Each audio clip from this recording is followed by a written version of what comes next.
Welcome, Professor. Welcome, Professor Howard, from all the way in California. And it's a great pleasure to meet you after, I think, almost a decade. We are at least meeting through Zoom. We were at a conference together long back, I think, right, in Los Angeles. And of course, we kept in touch through emails and all. But welcome to Flame University's series on India Studies webinars. This is the 8th session. And today we are really lucky to have you on the occasion of eve of India's, I think it's 75th Republic Day of India. And it's such a great occasion, and to have a scholar to discuss Gandhian ideas we need so badly, I think, so urgently. We need Gandhi back in our world, I think. So I think for more on all this, I invite Professor Howard. Welcome, Professor Veena Howard. All yours, floor is yours. Thank you so much, Professor Pankaj. Yes, it's so wonderful to see you after such a long time. And greetings to all of you from Fresno, California. Right now, here it is 8:31 p.m. So good morning to you all. And but we are here ready for wrapping up the day. So I'm happy to be here. And seems like this is a kind of a webinar style, so I won't be able to see you, but I'm sure Professor Pankaj will ask you to put your questions in the chat so that we can have a discussion as well. So as Professor Pankaj mentioned, my name is Dr. Veena Howard. I teach at Fresno State University in California, and I'm a professor of Asian religious traditions and a scholar of Gandhi. So it's such a, like you said, on the eve of 26th January, this is the time to really rethink about the lessons of Mahatma Gandhi and what he has offered to us. What I have found as I have studied Gandhi for last almost 2 decades, that more I learn about him, more I study him, the more I feel intrigued by his visionary leadership, his vision, his farsightedness. And of course, some of the ideas might be, some would call outdated or not relevant for today's time, but Gandhi would say, well, you need to experiment with them and think anew. So in today's presentation, I'll get to the questions after my presentation. Thank you for asking that question. So in this presentation, I'll analyze various aspects of Mohandas K. Gandhi, Mahatma Gandhi's philosophy of Sarvodaya, which he articulated through his constructive program. Gandhi, who never accepted the title of philosopher in the Western sense of the term, nor held any official political position. He presents us with a social philosophy for a decolonized democratic society. So I think we have to pay attention to here, not just a democratic society, but are we truly free? Have we gotten rid of ourselves from all kind of colonial tendencies? He communicated his vision of Sarvodaya, uplift of all, through the 18 steps of his constructive program.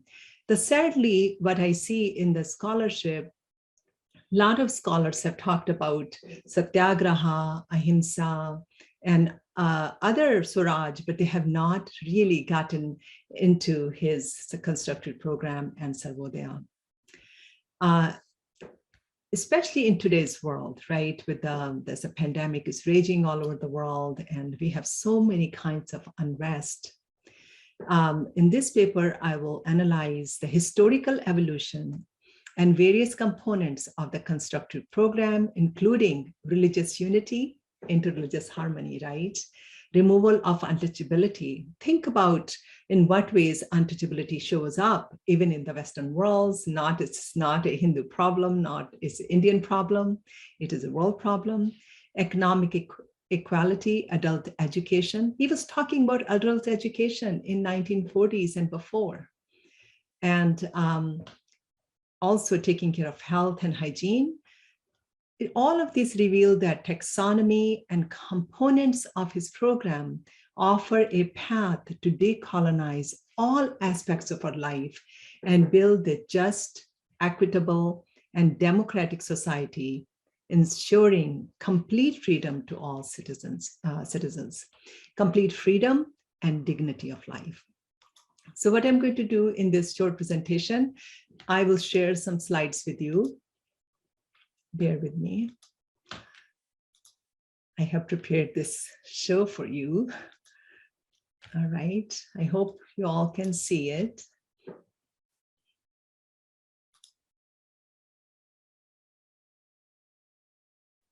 Yes, all good, yes. Awesome. All right, so here we began. Gandhi's philosophy of Sarvodaya, moral methods and critical challenges. So Gandhi offers us moral methods, but as we know, we are having trouble in this very complex world to following those moral methods. So I start with Gandhi the Mahatma. And the term Mahatma literally means great soul. Great soul is not the way I see it, the way Gandhi sees it, is not a religious title. It is the one who serves others, is the one who dedicated to the service of others is great soul. So I would like you to keep the definition in mind as we move forward. The great soul is the one who dedicates herself or himself in the service of others. This is the one image that I wanted to share with you. I wish I could see your faces. This was sent by one of our students. And here is Gandhi. It's like a Star Wars Gandhi, and twinkle in his eye and force of, I call it, force has awakened. Force awakens, right? That Star Wars film. And it is called the force of nonviolence. It's called love force. It's called truth force, right? What Gandhi is giving it is much superior than any weapons. And we know so much weaponry our developed countries or our own country has. But the idea of soul force, love force, the force of nonviolence, nonviolent direct action, this is the real force. And what Einstein himself said, that this force can save the humanity. The other kind of forces, we know we can go brink off destruction very quickly if we use the other forces, material forces. Gandhi beyond slogans. So again, I always start my classes or students or lectures with some kind of fun and some kind of slides that are lighten our minds. So Gandhi says peace, as you see in some of the t-shirts, and Gandhi says relax. Gandhi will never say you should relax, right? Gandhi is always working. Gandhi is always dedicated to helping others. But relaxing, I don't think that was in his vocabulary. So what Gandhi has become is sort of symbol of peace and relaxation, chill. And I have a whole PowerPoint on t-shirts and bumper stickers on Gandhi some other day, right? And so, but we have to think Gandhi beyond these slogans because they don't do justice to what Gandhi really is teaching and Gandhi was really practicing. So Gandhi has 4 interconnected principles for equality, freedom, and dignity of life. So let's pay attention to those 3. Equality, freedom, and also never forget the dignity of all life. All people has a right to live a dignified life. So these are the 4 S's, I call it, Gandhi's principles, practices, inventions, or discoveries. First one is satyagraha. Most people know about it. Truth force, firmness in truth. It includes ahimsa. It is standing up against the powers, the structure of injustice, violence, racism, with the force of love, with the force of truth. with the force of nonviolence. Swaraj for Gandhi was self-rule. So self-rule for two meanings. The first was a self-rule that India should become independent. And the second was, the self-rule was, are we in our personal lives feel independent? And if I was in my classroom, I'll ask my students about that point. Are we free? Do we think that I have a full command of my life? Third one is Swadeshi. Swadeshi is the use of local products of one region, not only just products, using local or indigenous languages, indigenous food, indigenous the way of growing food, indigenous cottage industries, art system, knowledge system, not just the using the products that are grown near our region. So here it was, Gandhi really wanted, we call about decentralization, we talk about the problems of capitalism and globalization. Gandhi has had this solution that you really is healthy, it is helpful to really focus on your own region. This doesn't mean that you shouldn't be learning for others, but you have to still really not to be in a way that our food is coming from a different world, Chile, the bananas are coming from Mexico. And once this system breaks, then it is difficult. And also now we know our bodies really like the use of local products and we support local economies. And lastly, the one was Sarvodaya, which is the uplift of all. Gandhi began talking about it in early, around 1905, 1906, 1907, but he really develops as his ideas evolve over time. How does this idea come to his mind? So very interesting, talk about learning from others. Gandhi reads this little book, was given by his friend, is called Unto This Last, Ruskin's Unto This Last, which was the source of Gandhi's philosophy of Sarvodaya. Gandhi received a copy of Ruskin's book in 1904 while he was in South Africa. Gandhi advances the concept of Sarvodaya, which was based on three principles: that the good of the individual is contained in the good of all.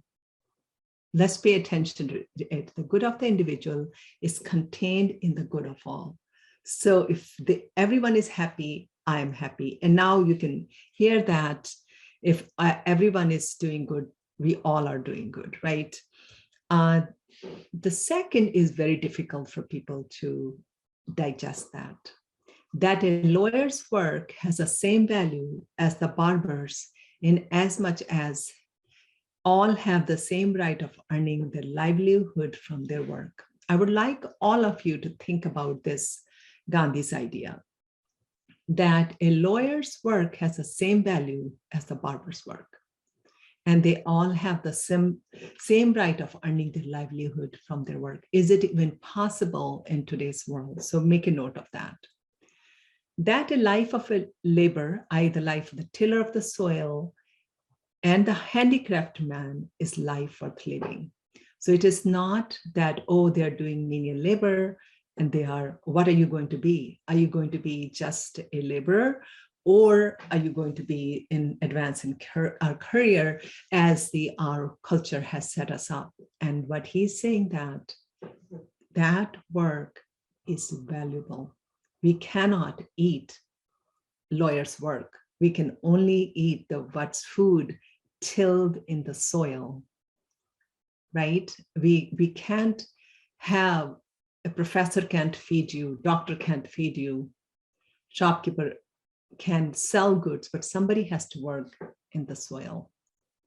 So it's very interesting that how he is thinking about the dignity of work and right to earn respectable living for all.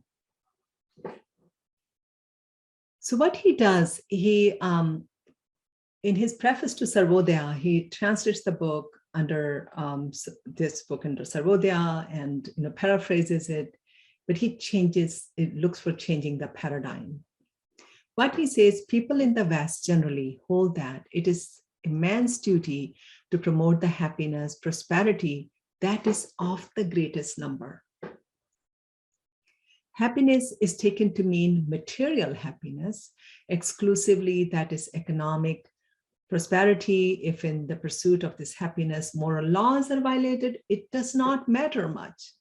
If I can get a bunch of stuff, and in the process, I have to take some shady routes, it's okay.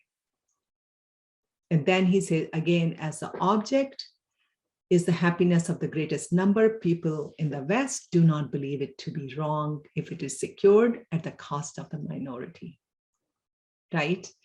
And now we talk about, Occupy Wall Street movements, and, even today's world, there are a lot of conversations are going on. How much is enough? The consequences of this attitude are in evidence in all Western countries. So he's really is taking on the modern civilization and what's going on, why we are running after material things on the expense of the minorities and the most of the world, rest of the people. Quite interesting that even yesterday's 60 Minute, there was a show, as some of you might know, and the Walt Disney's, I think, granddaughter, who owns the Walt Disney, Disney World, Disneyland, and he said, what I'm going to do with these billions?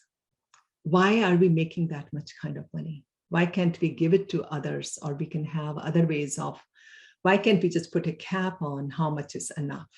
So it was quite interesting to see the conversations that are currently going on.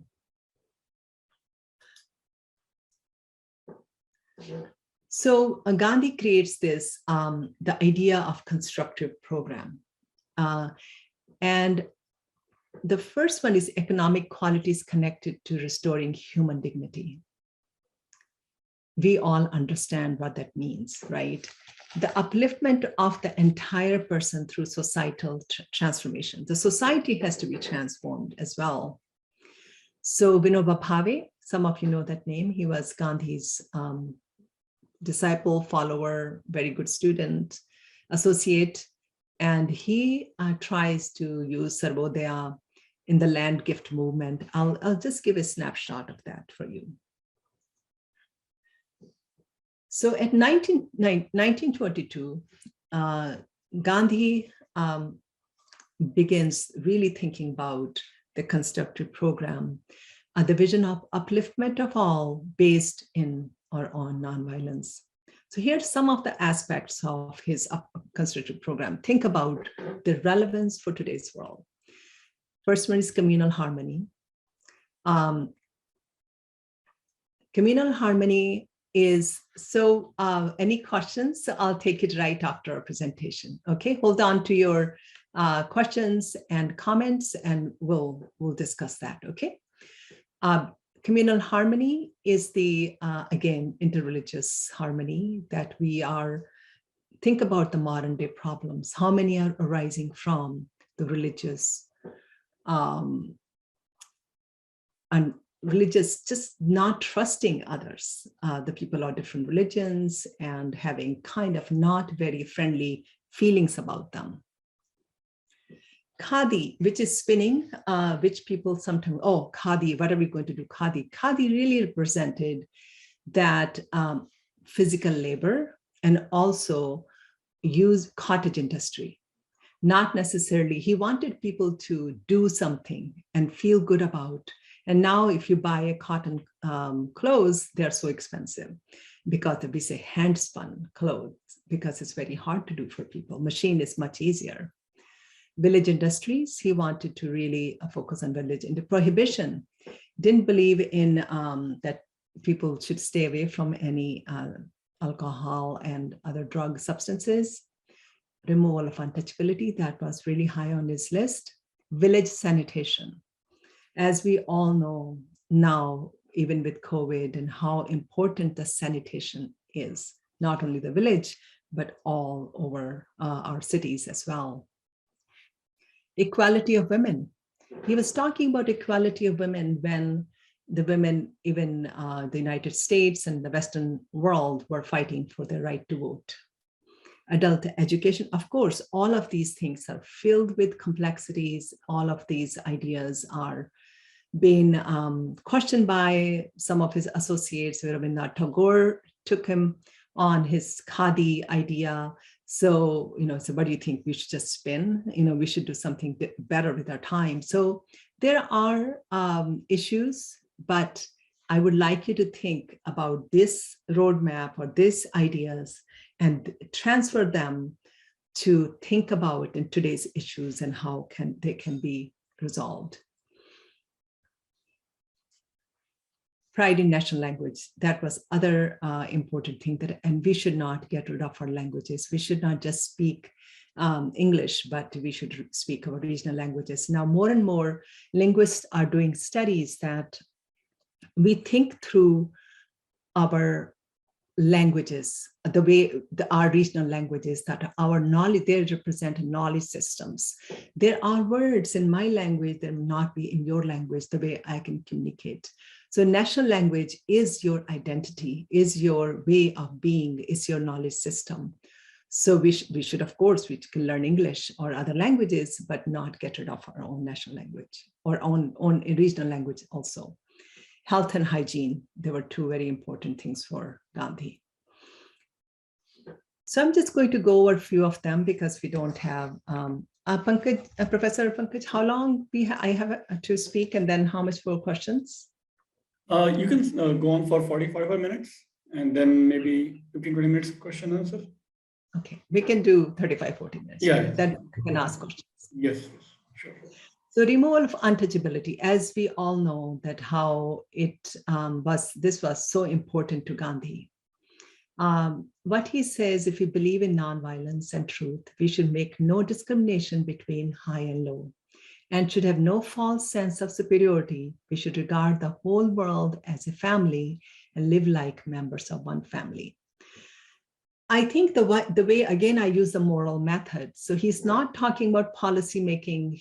Of course, the policies are important too, but he really is invoking or appealing to a moral sense and saying that we should not discriminate against anyone. And this is against nonviolence and truth. So if you look at this definition, he says that in 1947, it can apply to all over the world, people, because in every culture, every country, every society, there is distinction between high and low.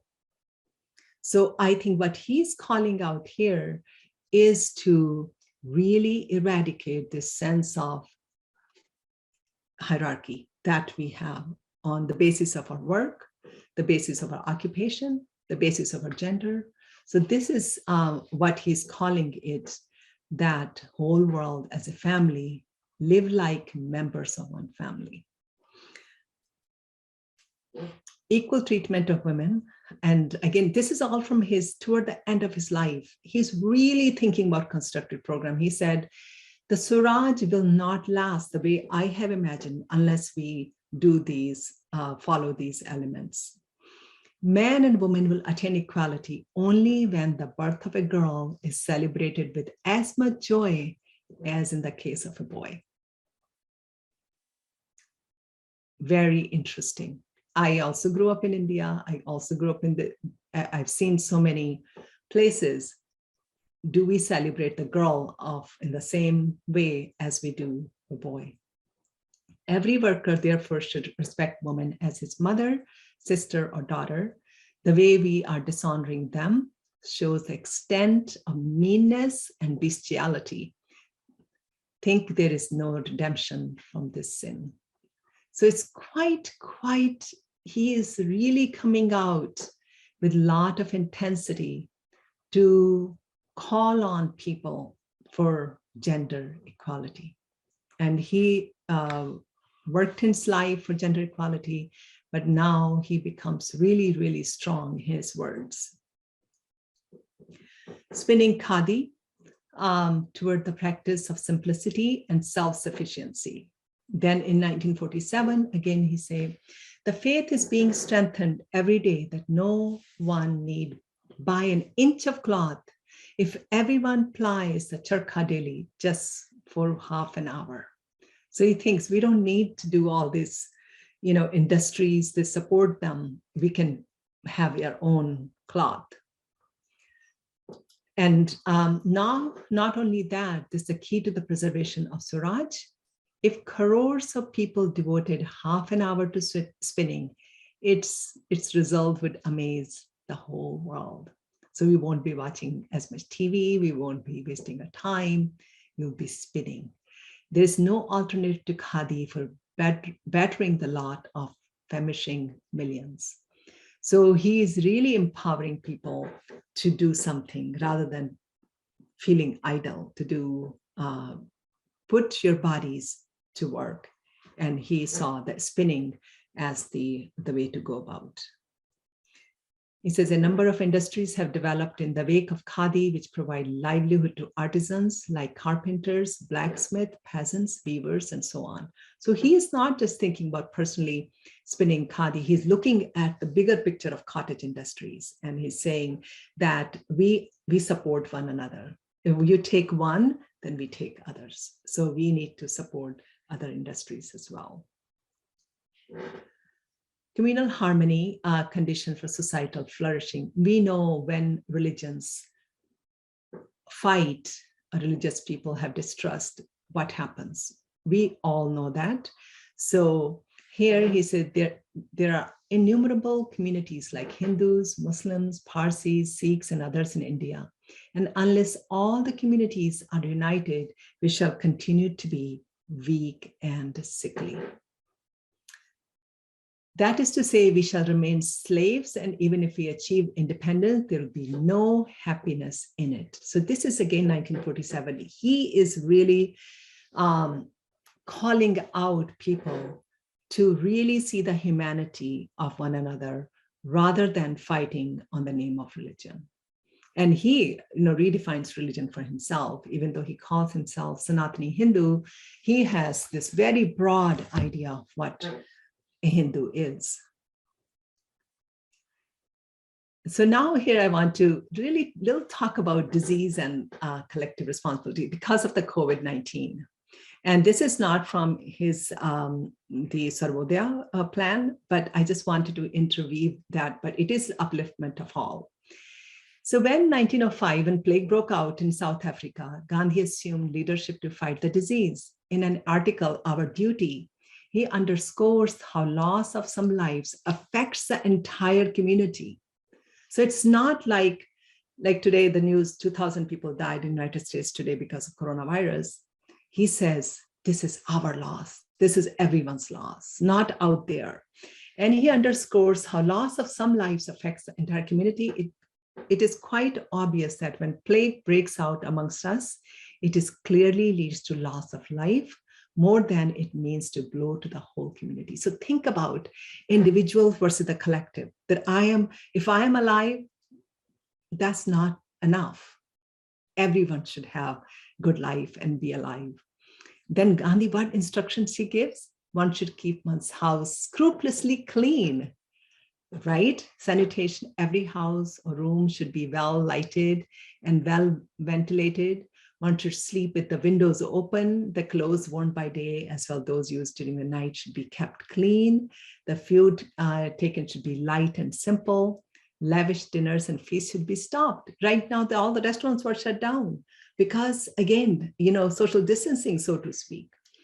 Lavatories and urinals should be kept clean. The floors and other parts of the house should be washed clean, and so on.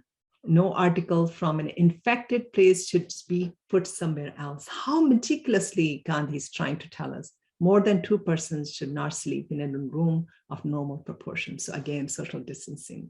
And today, again, the news was in the New York Times article, why Japan has so less COVID cases, because Japan was doing exactly what Gandhi was telling us. And he took the responsibility of nursing plague victims. And in his autobiography, he writes a chapter, Black Plague I. And in it, he says, it was a terrible night, that night of vigil and nursing. I had nursed a number of patients before, but never any attacked by the Black Plague. To give them their doses of medicine, to attend to their wants, to keep them and their beds clean and tidy, and to cheer them up was all that we had to do. So here you talk about Sarvodaya. He's really dedicating his own life to helping others. Disease and isolation. He offered cautionary advice when the 1904 plague threatened the Natal area of South Africa. The slightest sickness, especially fever or pneumonia, should be attended to without any delay, not waiting, right? I mean, we say why our response was so slow. If necessary, report to the authorities. There is perhaps too much laxity in dealing with such sickness. We should also ask them to completely isolate all such cases so that the risk of infection may be minimized. He was not a doctor, right? But he really nursed people in the he liked nursing. He really enjoyed helping others. And you see his knowledge of, and he read a lot about health and hygiene, wrote 2 books, Key to Health and Guide to Health, about natural cure, etc.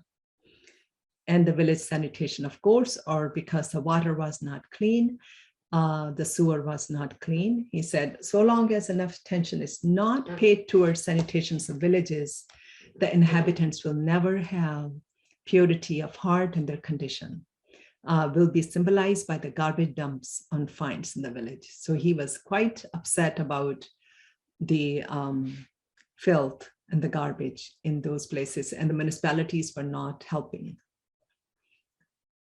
So, difficult question of prohibition. But he was saying that intoxicants have impoverished us physically as well as economically. Ours is not a cold climate where drinking of alcohol may be necessary. So he's recognizing that in some countries you can drink alcohol, but not in India. But if you look at the alcohol use, I was just doing some research. The alcohol use with the COVID-19 last 2 years has gone up higher because people are bored, people are coping with a lot of stress and all kind of things. So it's quite interesting to see the juxtaposition. He was also very much into, as you know, diet control. What he says, most doctors admit that 99% of human beings eat more than it's needed. Indeed, this is fact of everyday experience and does not require to be proclaimed by any doctor. There's no fear at all of men ruining their health by eating too little. So you can eat too little, but not too much. And too great need is for a reduction of the quantity of food that we generally take. Sorry. Somehow got it wrong.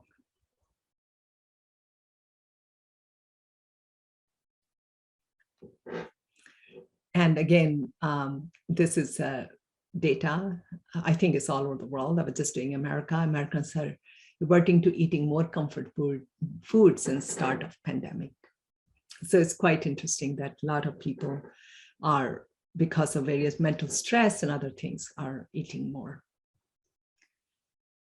So the constructive program for Gandhi is nonviolent and truthful. What he says, civil disobedience instead of armed revolt, some concrete steps for the rights of laborers. And in concrete form, he says, labor should have its own union. So Gandhi was not against unions, and he is supporting unions. Education, both general and scientific, of both men and women should be regularly undertaken through night schools. Children of laborers should be educated after the basic education style. There should be a hospital, a creche, and a maternity home attached to every center. Laborers strike. Their right to strike if their demands are not fulfilled. In 1944, Gandhi says that. So as we know, for Gandhi, removal of poverty was a very major goal. What he says, unless poverty and unemployment are wiped out from India, I would not agree that we have attained freedom. So that raises question for us. Again, I started with equality, freedom, and dignity of all. Are we free? Are we equal? Or do we have equality? Gandhi was making the moral appeal to the heart. Princes and capitalists must live as perfect friends with the whole mass of India as the real and legal trustees of the people for all the wealth they may possess. So live like trustees, give others, help others. Real socialism has been handed down to us by our ancestors who taught all land belongs to God. Where then is the boundary line? All land belongs to God. So what do I own? The fault is not in the teaching, it is in us. I have no doubt that we can make as good as an approach to it for any nation, not excluding Russia and that without violence. So he's speaking with some Marxists and who are saying that the revolution in Russia versus socialism in India. So Gandhi really asks his people and Congress people to do a lot of community service. I think I have civil disobedience, mass or individual, is an aid to constructive effort, and it is a full substitute for armed revolt. Training is necessary as well as civil disobedience as for armed revolt. Only the ways are different. So he's comparing those two. And Reverend James Lawson, who is my good friend and a very prominent civil rights leader in Southern California, he used training methods in 1950s and 60s to train African Americans to fight segregation, racism, inequalities. So this can be experimented even today and has been. So Gandhi's rejection of communist approach and embrace of moral matters. So what he says, we are showing a leaning toward Russian communism, which draws its strength from the pistol. That's the way of violence. Even there, it has not proved successful as yet. Instead, we propagate economic equality through nonviolent means as suggested by me. These capitalists will, out of shame, realize their extravagance. This will actually foster a feeling of fraternity and serve the larger interest of the nation. Like I said, Gandhi's the moral ideas, and many times that he was appealing to moral self and it didn't work, and many times it doesn't work. But the ideas are, if we can uplift them and we can pay attention to them, then it's possible that there can, because there are examples of change happening. So limited success of Sarvodaya, some examples of moral transformation. The first one was Vyokam Satyagraha, fight against untouchability. Second was women's participation in free India. India remains pluralistic in religion, but communal challenges persist, as we know. And Bhutan movement, land gift of Vinoba Bhave, that he went to these wealthy landowners and asked them to give, 1/7 or 1/6 of their land, so then that can be given to poor. Gandhi's ideas, the solution of the basic economic problem of land collection and equitable redistribution. Contest between the ideologies of Gandhi and Marx, the Bhutan movement offers a revolutionary alternative to communism as it is founded on human dignity. So millions of acres were given to land when Vinoba Bhave was going village to village, asking people, rich landowners, to give gift of land. So the movement attempted to persuade wealthy landowners to voluntarily give a percentage of their land to landless people. He termed the movement Antioder, meaning uplift of the last. And he walked all over India on foot. So the critical challenges of Gandhis Sarvodaya are concrete manifestation of spiritual virtues, requires trust in human goodness, utilizes moral methods of civil disobedience and non-cooperation, voluntarily adherence to simplicity, moral leadership,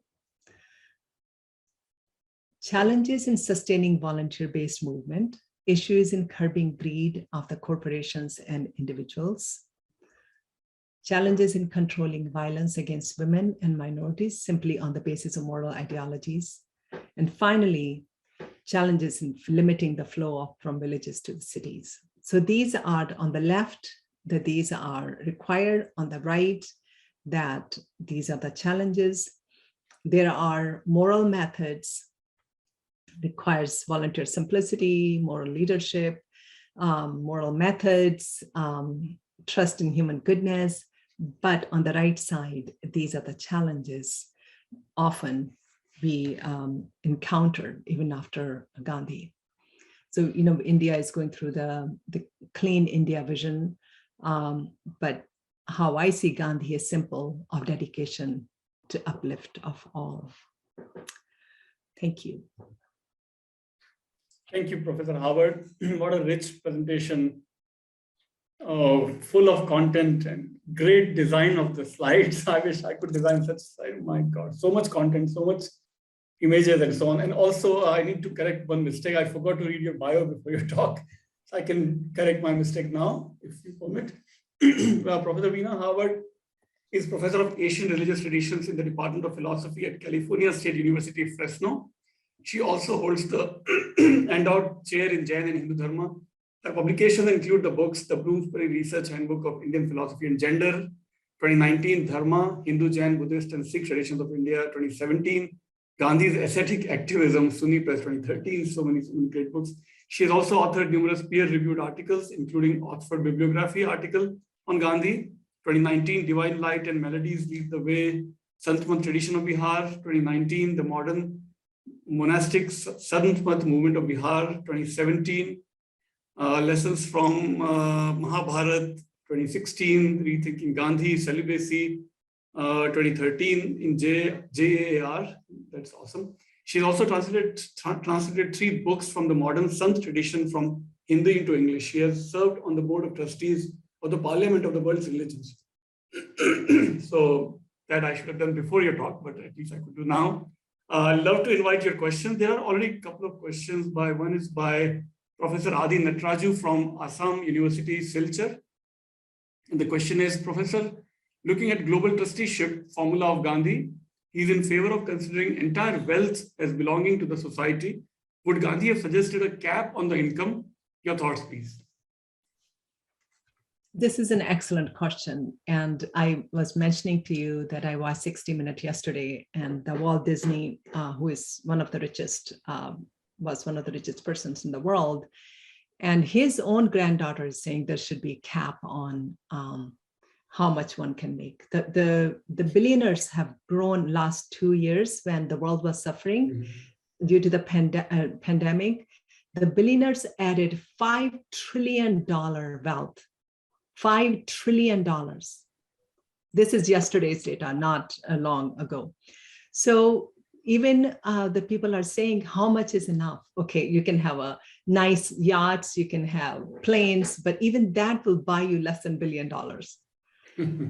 Why do we need 200 billion? So I think there has to be, and again, the caption was shown when Jeff Bezos went to the space, and he said, I want to thank my Amazon employees really for funding this trip, right? And so the idea was that he didn't even think about it, but it is the, if everyone is paid well, what Gandhi is saying, then there won't be occasion for making, 200 billion. There will be, you can have, there's certain, so I don't know about cap, what does that mean for the, and then there were alternative views that we have to have the capitalist system, even though it is not, we create wealth, we create jobs and all kinds. So there is what Gandhi is doing, Professor Nataraju, as you know, he wants billionaires to have that kind of heart that you share with others. I mean, I think there are a few examples like Jamnalal Bajaj and the Birlas and few, But what he's asking, rather than taking away, because there's ingenuity, there's a risk, there's a hard work, he's asking people to rise above and see the whole world as a family. So when I have, that's what Vinoba Bhave was doing. How many sons do you have? He says 5. He said, I'm your 6th son. Give me the 6th of your land. And if we think that way, so I think, again, we need this idea, then we feel empowered that I don't have 5 sons, I have 200 employees, they're my 200 children. So how will I treat my 200 children if I have money? I'll give them a lot. I'll give them happiness. I'll give them all. So what he's trying to do, even though we may say the moral methods don't work, but Gandhi's ideas are worth noting, worth noticing, and creating narratives which empower both sides. Rather than when we write a check to government, it hurts because we don't know where the money is going. But when you write a check to charity, it feels good because you know you're helping this charity, you're helping the food, you're helping this. So I think what he's trying to say that wealth is not a bad thing. The two things are how we make the wealth and what we do with that. And he is trying to create a society where everyone feels empowered, where everyone feels good about that. And the course that I read, it really invokes the moral self, the moral methods. Right. I hope that helped, Professor Natarajan. Yeah, I hope to. Yeah. There was another question by Professor Suniti Vadalkar, my colleague at Fame University. The question was, what fascinated you, Professor Howard, to select these subjects for your study? Long story. Do you have all night for me? All night for me, a day. So I was not, I never thought about studying Gandhi. I was more studying Sanskrit texts. I was doing Shiva Sutra, and I had a background in Indian philosophy from India. But then one of my professors, I was a master's student, and asked me to co-teach a class on Gandhi. And I was the youngest of all class in that whole adult education class. And I said, okay, I don't know much about Gandhi, but he said, you know Sanskrit, you know Bhagavad Gita. I said, yes. And in that class, someone asked, why did Gandhi practice brahmacharya? And they said, ask Veena. And I said, I don't know. And then I began to study, and then I didn't see any adequate literature. Either Gandhi was a suspect, or Gandhi was mocked, or Gandhi was, why did maybe he didn't like his wife? Nobody has adequately understood. So I changed my research topic, and I did on Gandhi's brahmacharya, and then I'm expanding my field. I'm just learning so much that I'm right now working on a book called Gandhi's Global Legacy that will be coming out in the middle of the year. And I'm writing extensive introduction for that and showing that how Gandhi's legacy is relevant today. And again, raising not the old, what he has about the nonviolent activism, but Sarvodaya. It's like how the ideas have so much, if we need to make it vogue, these ideas, we need to put them out. We need to really show people. We need to share with others and package them in a way that people want to feel good. People want to feel happy.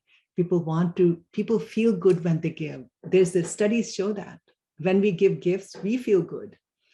So rather than taking away from them, demonize them, let's make them give gifts to everybody, so that everybody can be. So I think it's changing the model and the paradigm. I think next question is from your student, Carolyn Hardy. How can we act according to Gandhi's program in our daily lives? I'm a student, so I'm interested to hear your thoughts for the average person. Excellent point. Gandhi's program is for average person. That's the whole point. It's not for any, the beauty of this program is that anybody and everybody, if it doesn't have to be a huge endeavor, it can be a very, very small acts of kindness, compassion, nonviolence. And we will talk about it Carolyn, our class just started today, so I don't know the names yet. So yes, we'll discuss that. And we're reading Gandhi in 2 of my classes. So yes, it is really the grassroots level. The Gandhi's programs were successful because of the average person, because of the common person, because of the villager, because of not because they were coming from the universities or some political parties, because of that. And every nonviolent movement, any successful movements are, using your phrase, average person. So I think the problem happens when we have put Gandhi on the pedestal. Oh, he is Mahatma Gandhi. How can we be like that? Right? I mean, we need to bring that out and just say, you know what, look at his life. He was very normal, ordinary person in his childhood, what he talks about it. Was ordinary. He calls himself very shy. He's scared of the dark. He's scared of public speaking, right? So he is showing us that what an average person can do. I didn't know that he was scared of that. That was really interesting. Yeah, he was scared of dark. He was so scared of dark. Public speaking. First time when he started public speaking, he picked up his piece paper. He couldn't even read it. He was a lawyer. Wow. He sat down. Right. So, but where he came so far. Yeah. All right. Next question is also from one of my colleagues here at Flame, Professor Amit Anurag. Question is, Professor Howard, the Hindu idea of liberation is largely individualistic, but for Gandhi, who is a devout Hindu, liberation is always collective. How will Gandhi reconcile his Hindu beliefs with his idea of liberation? Oh my God, Professor Anurag, you have $1 million question, and you should read my book, Gandhi's Ascetic Activism. So if we are, you're absolutely right, it's the individual liberation, right? Swaraj and moksha. But for Gandhi, is the Atman is interconnected with everyone. My Atman is interconnected with you and you and you. If I am doing well, you are doing well. If you're not doing well, I'm not doing. So he takes the idea of the Hindu idea of liberation, individualistic liberation, to spins it in a way that it becomes a collective service, through karma yoga, through helping others, through devotion to the all beings. So he doesn't transcend the Hindu tradition. Nobody has asked me this question for a while, so I'm very excited. Maybe he took some ideas from Buddhism, Bodhisattva idea that he must. He never talks about the word Bodhisattva. Okay. But all his literature, Bhagavad Gita, yes, he's reading he's getting ideas, but he tries to justify within Hinduism. Isha Upanishad, he says that Takten Bhunjita, by sacrificing, by helping others, by giving. So he's very selective. He takes those verses, those instances, and he makes it in a way that if I am getting, if I search for liberation, is through the service of others. If you have same divine Brahman or Atman, if I serve you and see God in you, then I am telling myself. Yeah. So it's very, very fascinating how he connects Swaraj with personal liberation and political freedom and the service of the society. So you're right, I think, Dr. Anurag, that he's very creative. But he's not the only one. Swami Vivekananda was doing the same thing. Yeah. He said, you see God in the millions of downtrodden. So there was a 20th century, 19th century, it's a movement from nivratti, which is withdrawal and personal liberation, to the helping and the service of the collective. All right, next is by Professor Smita Srinivas in Bangalore. Thank you for the talk. Do we struggle to understand Gandhi because he's such an icon personality? For example, Gandhi versus Marx, Gandhi versus Nehru, Gandhi and MLK, Gandhi versus Patel, etc. After all, his philosophy is dharmic and very familiar to most Indic traditions and any nationalist really. For the struggle that this was not fully conveyed as such as rooted in the land and its own traditions, thus honing existing practices as opposed to adding new personality-driven ones. His Bhagavad Gita writing recognizes this well. his economic ideas perhaps less rooted or too censorious? What are your thoughts? It's a lot of Yeah, which one should I ask?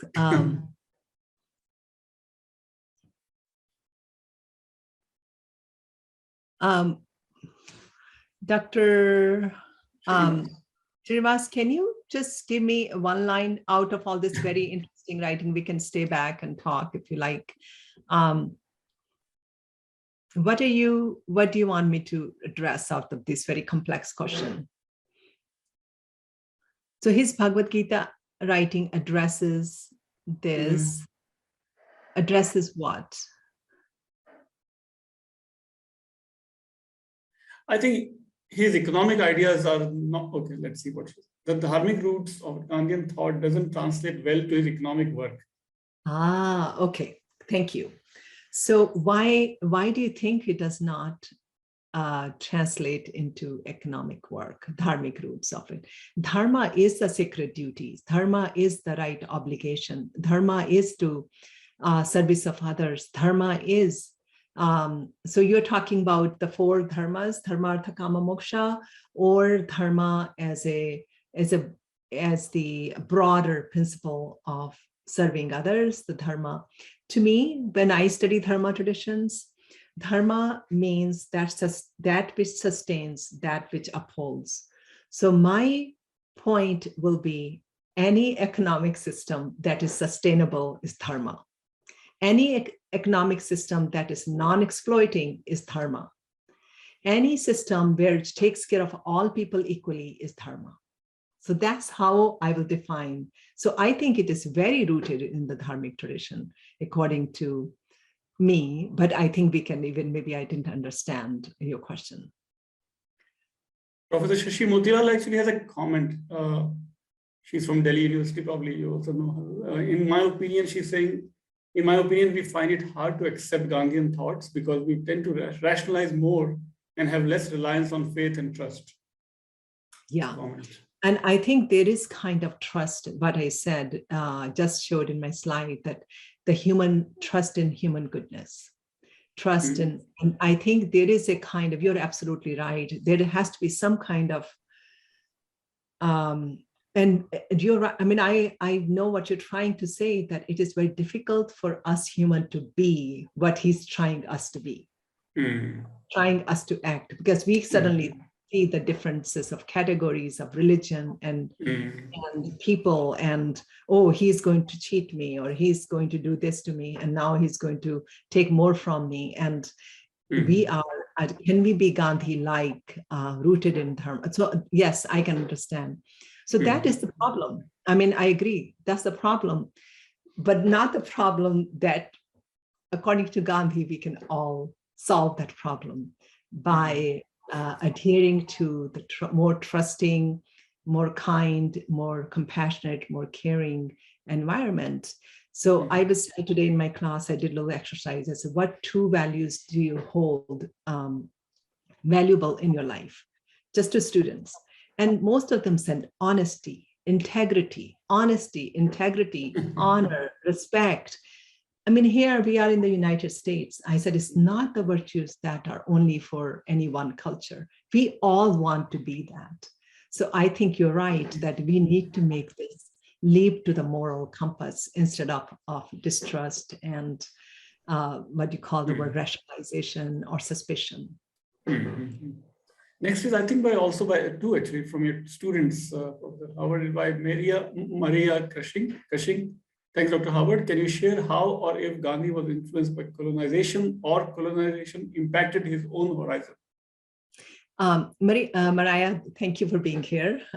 Good to see you. I can't see you, but thank you for being here. She is also doing her PhD from UK. Yes, Gandhi was really formed by colonization. Gandhi was born in the colonial era. He really was thinking through what not to do. First, he does it. He acts like an Englishman. He dances, he sings, he speaks English, he learns Latin lessons. He wants to fit in, you know.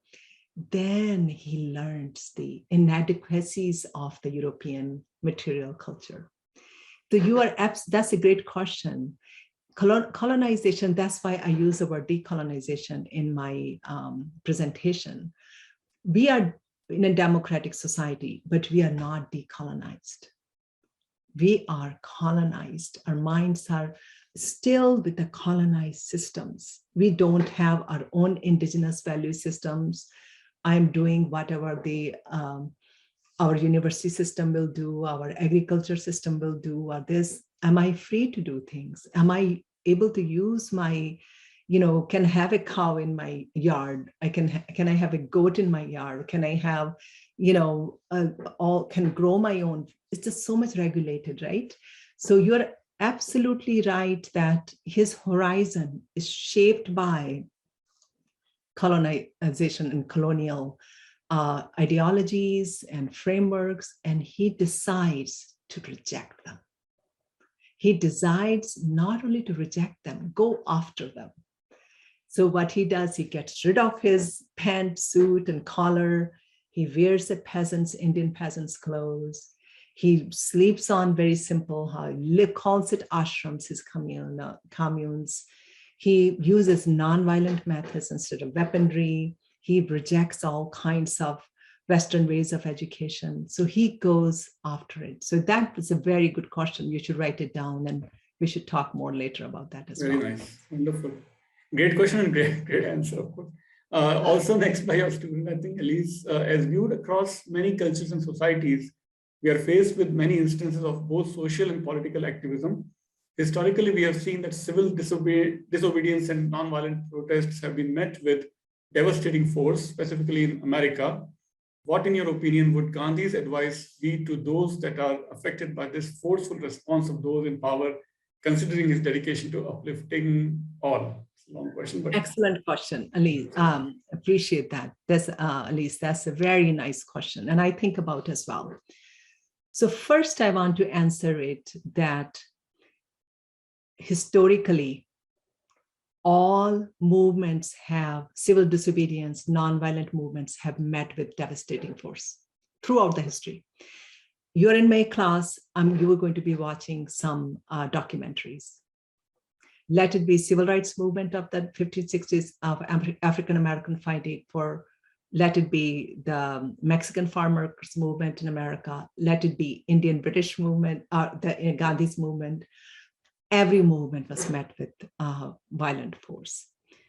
But the difference is that when we have media on our side now, more than ever, the goal was that we require training. All these movements, and we can talk about later more, they really trained people how to strategize their nonviolent protests. Now what happens? People show up without preparation and they just go Facebook, we're going to protest there, show up, and everybody shows up, they have evening work to do, or next day you have to go to school or something, and they show up. No, these people who were the real successful movements. They went through serious training, serious taking time off of work, serious planning what happens if you get hit by police.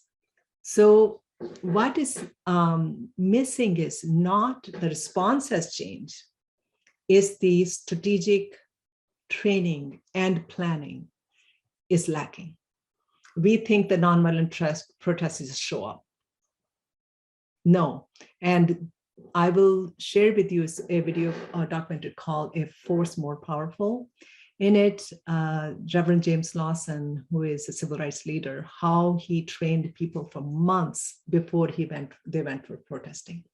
So when they were hitting, they were how to call the ambulance, and how to take care of, how to make a call, how to do when somebody goes to jail, and how to bring 20 more people for protests. So they were all strategized, just like military training. But nonviolent protests, we think that it doesn't require training, and that's a mistake. It's a great answer. Yeah, that's really insightful. Excellent. Yeah, and I'm just amazed you call Dr. Dawson your friend. He's an icon. He's an icon of civil rights movement. He's still with us, thankfully. Isn't he also came to India? I was on Right? Saturday with him on his wow. workshop. And Oh, he wow. calls me colleague. I just always say, no, you're my mentor. No, I He wrote came an to India article. also. He Also came yes. to India, right? 1955, 1953 to 55, he Right. was in India. Yeah, I he did a was. little bit of research on. Yeah, but yeah, that's great. You are in touch with the icons of civil rights movement. He was a colleague of Dr. King, right? Isn't he? Dr. Martin Luther King. Yes. He was a almost teacher of Reverend Dr. King. He was wow. the teacher. He taught him. He called him the foremost strategist of nonviolent direct action. King in his last speech. So King brought him to the South, and I wrote an article on him, Love in Action. And also now I'm co-writing an article with him. I invited him to Fresno twice, and I will be inviting him. Wow. So. Wonderful. Awesome. Please keep spreading Gandhian wisdom, and please keep teaching about Gandhi. And we all need Gandhi's wisdom through some medium such as yours. And so it's wonderful to get reminded of all this wisdom, and right, that's really, really needed for today. We don't see any more questions, and I can only thank you, and I cannot thank you enough for sharing your time and your research, and hope we'll meet again at some other similar forum, and yes, we'll learn more about Gandhi from you. Thank you so much. Yes. Oh, I'm just learning. Thank you so much for all of you for coming and staying in late. And I see Dr. Patel's there, who's a friend of mine. She's in Bakersfield. There's some familiar names. I sent it to my students, and I sent it to a few people. So they showed up. Yeah, also, the recording will be available on Flame University's YouTube channel. We have a channel called Indic Studies, on which the recording will be available. So you're welcome to share widely, wherever you want to share. Yes. Thank you again, Professor Howard. Thank you so much. Appreciate that, Dr. Jain. Thank you. See you. Bye-bye. Thank you.